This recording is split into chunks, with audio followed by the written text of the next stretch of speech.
we're starting to Super Bowl. We're starting to sniff it a little bit. Now, maybe that's a little premature. Maybe all the calls week 2 and 4 and 5 and 7 and 8, Blast and Serriani, were a little premature. Let's see how it nets out for the Diddy. Ray Didinger joins us every single Monday at this time, and of course he is brought to us by Verizon. Phones were not made to be broken, but life, it happens. So when your phone breaks, Verizon's got you. Trade in any phone at your local Verizon store in any condition, guaranteed, and get a great deal on one of their best 5G phones with unlimited ultimate. The Diddy, a true Hall of Famer, Mr. Ray Didinger. Ray Diddy, how are you, sir? I'm fine, Joe. How are you doing? Ray, I'm thinking those two words. And I know it's ridiculous because a couple weeks ago, everyone was like they might not even make the playoffs. But, man, Ray, they do. And, of course, grain of salt when you consider the 5 teams they've beaten the last 5 weeks. But the Eagles really have become a pretty damn good team, Ray. They have. I mean, that's fair to say.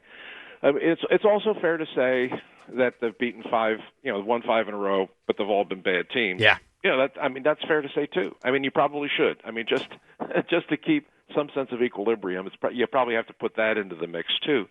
But you can't deny the fact they're playing very well. They're playing very well, and I mean, yesterday it's funny. I mean, yesterday it didn't feel like they ran the ball all that great, and at the end of the game they ran for 187 yards.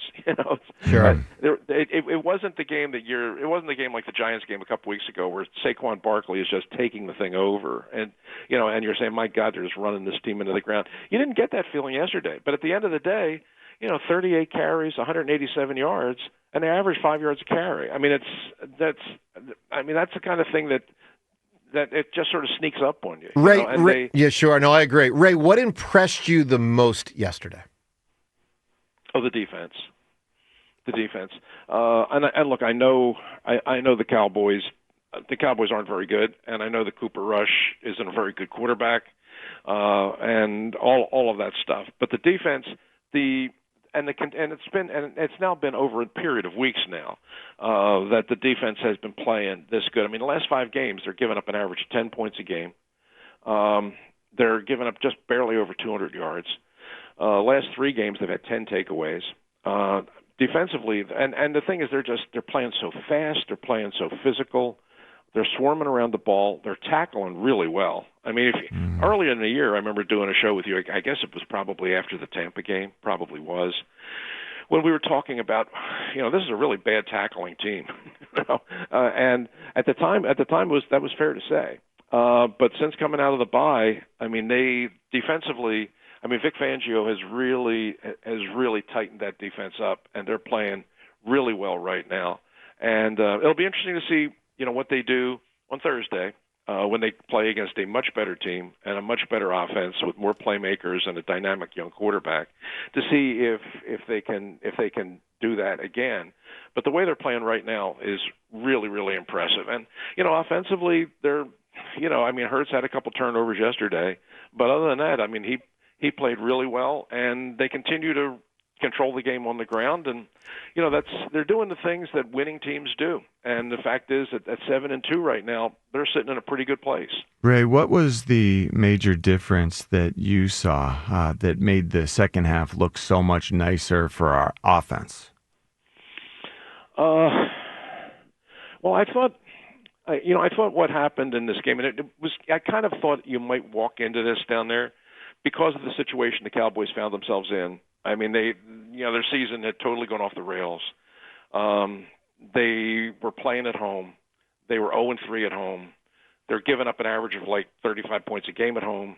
They're getting just brutalized in the press. They're getting brutalized on sports talk radio down there. They're being made into a national laughing stock. And I just had a feeling that even though the Eagles were a far, far better team, that they were walking into a tough spot down there because the Cowboys were in a position where this was one of those kind of circle the wagons game. This is kind of our last stand game.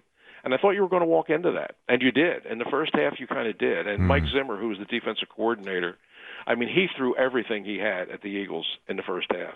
They were blitzing. They were doing some stuff that is not really typical of Mike Zimmer. But, he threw everything he had and then some at the Eagles in the first half, to the point where, they were all over the place. Hurts had 12 dropbacks, and he was sacked 5 times. So that was not easy. I mean, you look at the final score, it looks easy, but watching the first half wasn't easy. But what impressed me was that the Eagles never got flustered with that they just continued doing what they were doing. And there was just the feeling there that, look, we'll work this thing out. We've made a couple of mistakes. We're going to have to adjust to a few things. Okay, well, they're coming at us maybe a little bit more than we thought we were, but we're the better team. We'll figure this out. And they got that touchdown late in the first half, which really helped. They had that nice drive, and they scored a touchdown late at the end of the first half. And you kind of get the feeling that they're back in control. And then in the second half, they came out and they were totally in control. But that's the NFL. I mean, every week you look at the scores in the NFL. You look around the scoreboard at the end of the day, and there's always a couple of games where you just say, "Damn, how did that happen?" How did that team beat that team? And for a while there in the first half, you were starting to wonder, are the Eagles in one of those games right now? Are the Eagles going to be that team that tonight people say, "Damn, how did that happen?" Right. And I think maybe fans could have thought that, feared that, but I don't think the team did. It looked to me like the team knew exactly where they were, knew exactly what they were up against, and had total confidence that, don't worry, we got this. It's just going to take us a little longer maybe to get control of it, but we're going to get control of it. Just that kind of the way they went about it in the second, at the end of the first half when they scored that touchdown, and then came out in the second half, complete total control. Mm-hmm. I mean, that's what I sort of took away from it. They won a game that they should have won, and they won it maybe a little tougher than they thought, but that's not the bad thing either. But now you have to look at the reality. Now you have to look at the fact that you have a really short turnaround. Yeah. You got to play a really good team who's right there with you, almost shoulder to shoulder on Thursday night. And then beyond that, then you got a long trip to Los Angeles. You got to play the Rams, and then you got to play Baltimore down in Baltimore. So how shoulder to shoulder, Ray? This Washington team, really short week. How good are they? I think offensively, I think they're quite good. Defensively, they had a lot of problems, but I think Quinn has done a really good job putting things in place. I mean, I think like early in the season, like 3 weeks into the season, they were like the 25th ranked defense, and that's sort of where I thought they were. And now you look at where they are, and they're much better. I mean, they've improved steadily. But I think the Eagles have.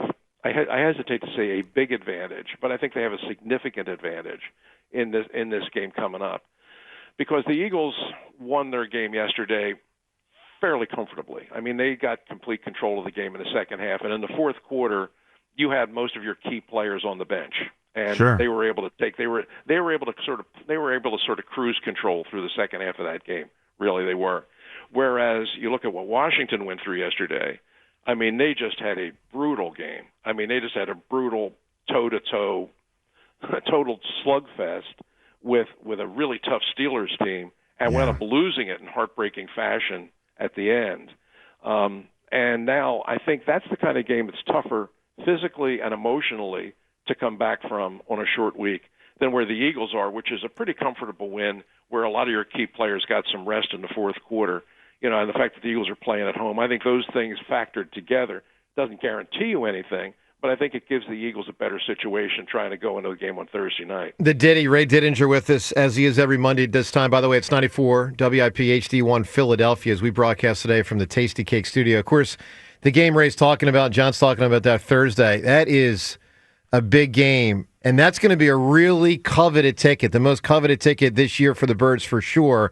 And, of course, Rhea, tomorrow, Wednesday, and Thursday, we give tickets away. I mean, the tickets ultimately given away Thursday, but reminder to everyone listening, you got to listen tomorrow at 8, Wednesday at 8, and Thursday at 8, because on Thursday, after 3 days, we're giving the tickets away. Courtesy of NovaCare Rehabilitation, the power of physical therapy. And the way the game is played is you got to know the name we say at 8 o'clock on Tuesday, Wednesday, and Thursday. 3 different names. String those names together on Thursday when we give you the cue to call, and you can win them. So listen and win. Ray, let's talk about Serriani for a moment here. I'm curious if you think the town owes him an apology. And here's what I mean by this. Not for criticism of him going for 4th and 17, which never happened, but you get the point. I mean, he had some bad decisions, and I think the town was proper to criticize him at times. However, the narrative out there from most was the guy's a joke. He's a bad coach. Does the town owe him an apology for those kind of sentiments? Oh, I don't know. It kind of comes with the territory, I mean, I think that if you listen, I mean, the criticism for people to be unhappy. I mean, this all sort of rolls back to the Cleveland game, where he's yapping with the fans there at the end of that game. It sort of really started there. And was that a bad look? Yeah, it was. There was. I mean, I think it's, as a coach, you're always just better off to ignore that kind of stuff. It's hard to do. I mean, human nature, you kind of want to say something back, but if you're a head coach in the NFL, you're better off to just walk away from that kind of stuff. He didn't. I mean, he's not wired that way. But if he's going to do that, then he's going to get some blowback, which he did. And then off of the last game, when people were questioning his decision-making against Jacksonville, totally warranted. I mean, you coach a game that way, people are going to ask you questions. And so, no, I mean, I think that, listen, if he feels like that people owe him an apology, well, okay, that's on him. But I think that in this town particularly, you're going to have to expect that. I mean, if you're going to be a coach in this town, you kind of have to expect that. Well, Ray, let me ask the question if I could. Here's the thing, Joe. But here's the thing, Joe. I mean, you just got the overriding thing. From week to week, people's feeling about coaches is going to change based on win or lose and based on decisions that are made. I mean, that's the people are going to be taking your temperature all the time in this town, and some weeks it's going to be hotter than others. But you have to. I have always been kind of a long view kind of guy, the big picture kind of guy. I look at somebody's entire body of work, and look, was I frustrated with him watching the game against Jacksonville? Absolutely, because some of the decisions to me didn't make sense then, they don't make sense now. But the fact of the matter is, you look at his record, and you look at the fact that, I mean, almost every year he's been coaching, this team 7-2, 9 weeks into the season. Well, that's damn good. And you can credit the players, and you should, but the head coach has got to get some credit for that too. And I think that from week to week, if he's going to do some things that are going to drive you nuts, which I think he's inclined to do, you kind of have to take a step back and just say, yeah, you know what? Some of it's unorthodox, and some of it ain't what I would do in that situation. But the fact of the matter is, you look at his record, and the guy does win. Doesn't it seem like he's, I don't know, comporting himself differently after the games now? There's a, I don't know what it is, like a subduedness. No, I something. do, John. I do. But I think, Ray, here's what I was more driving. And Ray, John, I agree with you. But Ray, here's what I'm more driving at. I think he's a good coach. Like all that other stuff aside, not the fourth down decisions, that's part of it, but how he acts aside, I think he's a quality NFL coach. And I think most people in this town have not been willing to say that. Well, yeah, the record would certainly say that. I mean, you have to ultimately judge everybody by the record, and his record is really good. I mean, he's got the highest winning percentage of any coach that's ever coached this team. Would another coach have the same success, Ray? I don't know. I don't even know what to compare this to. Well, here's the point, Ray. Here's the counterbalance. In the 4 years, they have faced a lot of bad teams. A lot. With quarterbacks out, this team stinks. I mean, they have had an easy schedule for most of the 3.5 years he's been their coach. And Joe, I don't know that you can say you had an easy schedule for 3.5 years. The talent differential. Let's talk. I think what I feel is there's a talent differential between our team and a lot of our opponents. Well, that's so. Usually. And I know that Nick has done a great job with this team's winning record, but I wonder if if we had ended up with Dan Quinn here by some stretch of fate, if we would be better off. Yeah, well, who knows? All right, Ray, let's get to a couple other things. Zach Ball. One thing I would say is I think he is. Look, I've been covering this team a long time and watching them even longer, and I think I've ever seen an Eagles coach that's quite like this guy in terms of the way he looks and acts and to borrow John's word, comports himself. Yeah. Sure. And I think that's. I mean, I've seen a lot of coaches come through here, and I've never seen one quite like him, who is as emotional, as wired the way he is. Some of the gestures, the sideline behavior, and it's different. And it probably isn't to everybody's taste. But again, I think if you're any kind of a fan, you got to kind of rely on the bottom line. And does this guy win? And this guy wins most of the time. And right now, the way they're playing, I mean, they're right there in the NFC. I mean, they're right there with the top teams with a chance to really do something. Sure are. All right, Ray, let's do one more here as we look at it Thursday. And I'm curious, tail of the tape of the quarterbacks, not who was better, not who will be better in future years. Who is better, Ray, Jalen Hurts or Jaden Daniels? Oh, I mean, you got to go with Hurts because I mean, there's a better sampling. I mean, we've seen him take a team to a Super Bowl. You know, we've seen Jaden Daniels take a team through half a season. So if you ask me if I have to take one or the other, I'll take Hurts because I've seen him long term and I've seen him win big games and I've seen him play really well. But I mean, Daniels is very good. I felt that he was the best quarterback coming out in the draft. I liked him better than Williams at the time. I think that's been borne out. He plays with a poise that is uncommon among young quarterbacks. You know, when you look at his stats, I mean, I don't know what they are after yesterday's game, but going into the game, he had a quarterback rating of 130. He had a quarterback rating of 107. But what I found interesting was if you break it down, his quarterback rating in the fourth quarter was 130. And that's not likely. You don't see that with rookie quarterbacks. I mean, you'll have rookie quarterbacks that'll have good seasons, and you look at their overall rating, can be pretty high. But if you break it down, generally the fourth quarter isn't as good because it's the fourth quarter, because there are bigger decisions to be made and the pressure's on and so forth. This kid's fourth quarters he's been good the whole game, but his fourth quarters are his best quarters. That's very unusual for a rookie quarterback. And I saw an interview with Zach Ertz last week where Zach Ertz said, you know, people have got to stop talking about this guy as a rookie quarterback. I mean, he's way past the point of being a rookie. He might have been rookie week 1, week 2, but he ain't a rookie now. And if you watch him play, that's very true. So I think he's a real special player. And, look, he's coming off a tough loss yesterday, and, you know, he's playing with a bad rib injury, and I give him all the credit in the world for that. But I think that the Washington team, it's been a long time, but I think they finally have a quarterback they can build around. So I have the utmost respect for the guy. I had the utmost respect for him when I saw him play at LSU. But if you're asking me right now to put him on a scale, you know, I'll go with Jalen Hurts because I've seen him play a lot longer and I've seen him win the bigger games. Ray, we love having you on the program, particularly with a 7-2 football team. We might even be talking to you weekly into that month of February, Ray. It's possible.